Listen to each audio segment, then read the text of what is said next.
So yesterday on 25th January 2022, Miles Guo informed us personally that U.S. government has notified Beijing that the U.S. embassy in Beijing will be closed. So does this signal the first step in severing diplomatic ties between the U.S. and Communist China? How significant a milestone is this to the new federal state of China, of which you are one of the founders, Steve? Well, first, I think it's a huge step for the new federal state of China, and I would particularly want to emphasize the letter that was sent to Secretary of State Blinken and to Joe Biden from the new federal state, talking about these events that had occurred. That was very interesting that the new federal state, and I think people ought to understand this, the new federal state knew about this at basically the same time it was happening. It's something, obviously, the new federal state as an alternative governing entity, apparatus, mechanism for the Chinese people.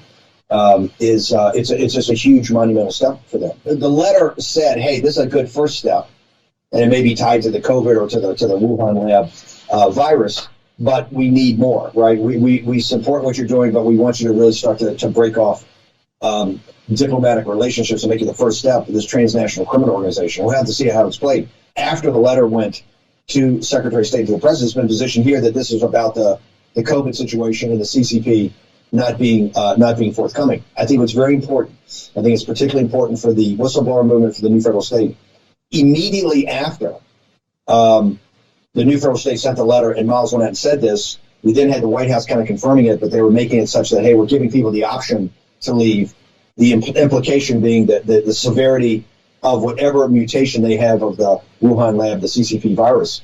She has done something that Miles is very adamant about he hasn't been doing for the last 2 years, and that's he actually met a foreign, essentially, diplomat.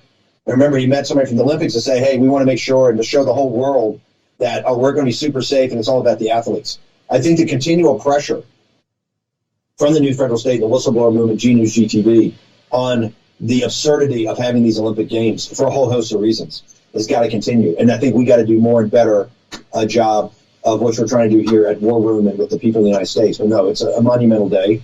I think everybody ought to read the letter that, or the memo, whatever you want to call it, that was sent by a new federal state to Blinken and to Biden about this a process and this a step in the process. What I like about the letter, it very specifically calls out the Chinese Communist Party as being illegitimate, not representing the Chinese people, and being a transnational criminal organization. So it couldn't be any more brutally frank than you can get. So no, yesterday's a monumental day, and the whistleblower movement's got to understand we just got to keep going. What I would like to see is more whistleblowers coming out and contacting the West right now about exactly what the situation is in Beijing, and particularly near the Olympic Village north of Beijing.